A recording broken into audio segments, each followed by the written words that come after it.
de recevoir un message de Mappa, je vais vous le lire si vous voulez. Monsieur Dorian Coulon, je vous envoie les goodies de Mappa Showcase des 10 ans d'anniversaire. Merci pour votre passion et votre travail pour l'attaque des titans à la saison finale. Votre passion nous a vraiment aidé dans la production. Je suis vraiment heureux de vous demander si vous voulez être sur un autre projet. Merci beaucoup, Mappa Production Département. Koei Takata.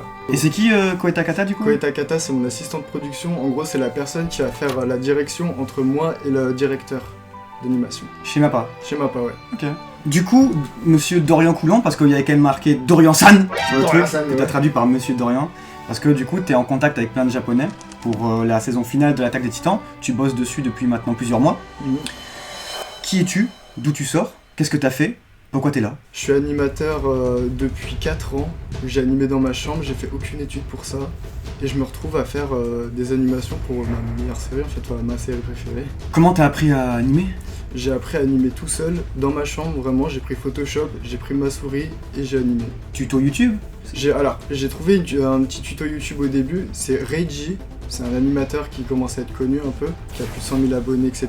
Il a fait des petits tutos sur YouTube, et ensuite j'ai commencé à essayer de faire pareil, et puis après c'est venu instinctivement. C'est possible de vouloir un petit peu animer dans sa chambre tout seul, et au final de animer l'Attaque des Titans. Mais bien sûr, c'est le but. C'est le but, tout le monde peut le faire. Et du coup, comment est-ce qu'on t'a contacté alors sur l'Attaque des Titans? Comment est-ce que c'est venu le projet? Qui est venu vers toi? Alors, je me suis amusé à faire une animation layout. Donc le layout, c'est vraiment la première partie d'une animation dans la Japanimation. C'est brut. C'est brut, ouais, c'est un style. Ensuite, j'ai posté ça sur Twitter. Ils m'ont contacté, donc il y a Pierrot qui m'a contacté et Mappa par mail. Deux studios. Deux studios, ouais. J'ai répondu à Pierrot, j'avais pas vu le mail de Mappa, j'ai répondu un mois après. Et ils ont réussi à me dire, ouais, y a pas de souci encore, un mois après. C'était quand un mois après? C'était quel mois environ? C'était en février 2021. Février 2021, du coup, la saison finale partie 1 était encore en diffusion. Exactement. Et là, Mappa t'a contacté. Ils m'ont contacté pour une série rien à voir avec SNK. Rien à voir. C'était Ida Tentachi. Ok. Et donc moi j'ai dit que j'étais pas disponible parce que je travaillais en CDD à côté dans une usine à laine. Ok. Et donc du coup moi je me suis dit je vais faire Black Clover. D'ailleurs j'ai bien souffert à côté. Donc j'ai fait Black Clover. Sur Black Clover, c'est quel studio? C'est Pierrot. Et du coup ça tu l'as accepté? Ouais, je l'ai accepté. Donc Pierrot t'a contacté parce que t'as posté un truc sur Twitter. Ouais. C'est tout. C'est tout, t'as mis un post sur Twitter. J'ai mis un post sur Twitter. T'as pas fait d'études d'animation, t'as ouvert ton compte Twitter, t'as mis un truc sur Twitter, et là t'as Mappa, Pierrot, tout le monde qui vient te manger dans la main. C'est à peu près ça. Et c'est ça qui fait peur parce que en vrai tu te dis l'industrie, ça se voit, ils sont en recherche d'animateurs et c'est compliqué. Il faut parler japonais pour pouvoir parler à Mappa, pour pouvoir répondre à toutes leurs questions et pour pouvoir travailler dans les meilleures conditions. Et pas spécialement parce que normalement la plupart du temps ils ont des traducteurs anglais, donc oui il faut parler la langue internationale qui est l'anglais, mais sinon en soi pas spécialement de parler japonais. Bon après c'est toujours un plus, mais en vrai parler japonais déjà c'est très compliqué, mais eux normalement ils devraient parler anglais. Tu bosses sur l'Attaque des Titans saison finale, c'est quand même ultra stylé, c'est quand même un des animés les plus attendus. C'est peut-être un des animés les plus populaires de tous les temps. Est-ce que tu as la pression? Est-ce que tu peux nous dire sur quel épisode tu travailles sur la saison finale? Leur numéro, combien d'épisodes tu fais, depuis quand? Est-ce qu'on t'a demandé des épisodes en plus? Est-ce qu'on était là Dorian-san à l'aide? C'est à la fois drôle et triste. La première fois qu'il m'avait contacté c'était sur Ida Tentachi, donc c'était Takahashi, rien à voir avec Takata. En avril, c'était à l'enterrement de ma tante. Ils m'ont dit ouais, est-ce que vous êtes toujours disponible en mai? Parce que je leur ai dit oui, je serai disponible en mai. Je leur fais oui. Et ils m'ont dit est-ce que vous préférez travailler sur Shingeki no Kyojin que Ida Tentachi? J'ai fait ouais. Mais j'étais à un enterrement, donc j'étais en deuil, et donc j'étais heureux de réaliser mon rêve à la fois, et triste de perdre un membre de ma famille, c'est bizarre quoi. J'ai commencé à travailler sur Shingeki no Kyojin. Comment est-ce que tu reçois les assets? Comment est-ce que tu reçois le mail, le truc où on te dit s'il te plaît tu peux animer quand Eren il est pas content? Qu'est-ce qui se passe en fait? Qu'est-ce qu'il te donne et qu'est-ce que tu dois faire? La plupart du temps, ils nous envoient toutes les directives par gigafile ou alors ils nous demandent de faire des meetings sur Skype ou autre. J'ai pas fait des meetings, ils m'ont juste donné les matériaux, mais les matériaux CGI, les matériaux 2D, les Cara Design, etc. C'est quoi ça? C'est des fichiers sur ordinateur? Ouais, c'est des fichiers sur ordinateur, gigafile, il nous fait des liens Drive en gros. Du coup, tu télécharges ça sur ton ordinateur. Ouais. Et à partir de là, dans ton logiciel, tu utilises quel logiciel pour animer? Clip Studio Paint. Ça, c'est un truc qu'on trouve gratuitement, il faut payer une licence? Il faut payer une licence, la version X, la plus complète, elle coûte 180 € à peu près. D'accord, c'est ce que t'as peut-être? Ouais, c'est ce que j'ai. Et grâce à ça, du coup, ça te permet d'incorporer les éléments que Mappa te donne? La plupart du temps, c'est pour incorporer les templates, ou alors ils nous donnent déjà les fichiers clips, en gros l'asset de Clip Studio Paint. Et à partir de là, on fait notre animation à partir des instructions qui ont été sur le storyboard et autres, s'ils nous donnent un PDF. Tu as différents éléments qui vont te permettre de t'aider lors de l'animation, mais tu as également du coup ce storyboard là. C'est-à-dire que on va te donner l'épisode, décidé de manière très brute, pour t'aider à visualiser ton travail, que toi tu vas devoir animer de manière ultra stylée. Alors je vais travailler sur l'épisode 5 et l'épisode 8, donc c'est l'épisode 21 et l'épisode 24 de la partie finale, de la saison finale. Donc sur les 12, c'est ça? Il y a 12 épisodes. Ouais. Toi tu fais le 5, le 8. Exactement. Le 5, on l'a tous vu. Normalement ça doit être un banger. Tu as eu ce storyboard, tu devais réaliser combien de plans dans cet épisode? Alors je devais réaliser à peu près 9 à 10 plans, mais c'était pas des plans normaux. Moi je voulais faire des plans style en mode ouais c'est nul, ça c'est des trucs OSEF. Non on m'a dit tu fais le grand terrassement. Donc tu fais des plans compliqués. Ouais, très compliqué. D'ailleurs je suis fou de les avoir pris, mais je les ai pris quand même. Voilà, donc l'ambition de Dorian elle est là, c'est-à-dire que t'as pris peut-être des plans qui sont extrêmement attendus. Et du coup dans ces plans-là, c'est quoi ta part de créativité? C'est quelle est ta marge de manœuvre en fait dans tout ça? Alors ils nous donnent les matériaux CGI pour les colossaux qui étaient en CGI. Ensuite ils nous donnent, comme dans le storyboard, ils nous disent tiens ça va s'écrouler comme ça. Donc moi je vais faire avec ma petite patte comment ça va s'écrouler avec de la fumée, etc.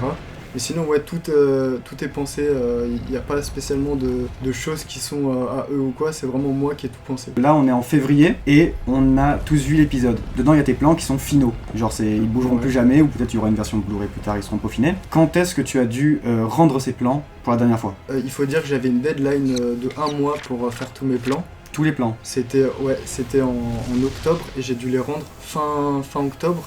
Et début novembre, j'étais sur One Piece. Donc j'ai dû, pendant 1 mois, vraiment bosser comme un fou en octobre, uniquement sur Shingeki no Kyojin. Le storyboard, on te l'a donné en quel mois? On me l'a donné fin septembre. Ok, donc à partir de fin septembre, ton travail commençait? Fin septembre, quand ils nous ont envoyé le storyboard, c'est plus pour dire tiens, tu vas choisir quelle cut ou quoi, quelle séquence, avec le storyboard. Là, déjà, ils sont un peu fous parce que le premier message, ils nous envoient le storyboard, ça peut fuiter à... Ouais, ok. Et le plus fou là-dedans, c'est que ils te demandent quel plan tu veux choisir.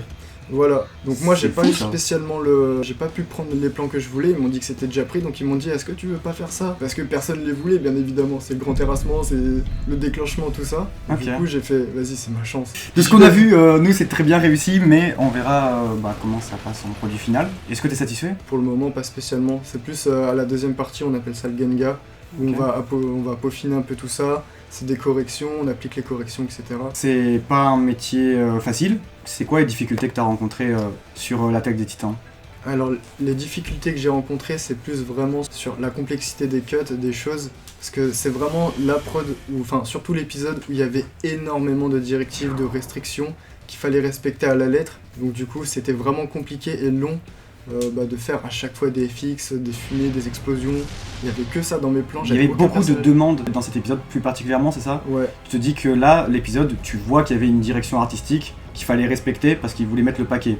ouais. Et toi là-dedans, du coup, c'est pas toi qui es responsable de tout ça. C'est pas toi qui vas choisir si tu mets de la fumée ou pas, si tu fais ci ou pas, tu écoutes ce qu'ils te disent et à ce moment-là, tu animes. Ouais, en fait tout est en pré-production, donc la pré-production c'est un peu tout ce qui est script, storyboard, tout sera dans le storyboard, et après on n'a pas... tiens, ici il faut une explosion, je vais faire quelqu'un qui danse, t'as pas le droit. C'est vraiment, il faut respecter à la lettre. Dans ta vie, les difficultés de l'animation, comment c'est d'être un jeune animateur français sur l'attaque des titans, quoi? La plupart du temps, je dors bien. Il y a pas de ouais, t'es chez Mappa, tu dors pas, t'es mal payé, Tu prends pas t'as des gros coups mauvaises de fouet comme deadlines. ça, là? Pas du tout. C'est vraiment des... c'est des stéréotypes, ça, c'est... Faut y arrêter avec ça, ouais, Mappa, c'est des fous. Bah non, en fait, c'est des gens comme vous et moi qui sont derrière, qui travaillent dur, mais ils sont pas là en mode vous avez 2 jours de deadline pour faire tout l'épisode. C'est quasiment les seuls où ils étaient pas tyranniques. Les meilleurs deadlines, c'était chez Mappa. Quand l'épisode il est raté, faut pas insulter les animateurs. Ceux qui vont être touchés, ça va être les animateurs, ça va être tout le staff, alors que c'est pas de leur faute, c'est la haute instance. Mhm. Eux, ils s'en foutent de vos insultes, vraiment. Et c'est les animateurs qui prennent. Ok. Et en attendant, il y a beaucoup de CGI, et ça, souvent, on n'en veut pas. On se dit, non, c'est mieux si vous dessinez tout, en fait, s'il vous plaît, faites tout en 2D, merci beaucoup. Pourquoi vous faites pas ça? Parce que j'ai une anecdote, dans mes plans, j'ai dessiné un titan colossal dans les murs. J'ai fait un plan, enfin une frame et un plan. Ça m'a mis 4 heures à faire toutes les shades et tout. Juste son visage. Son visage. Et ce visage, on le verra combien de temps dans l'animé? Même pas 5 secondes.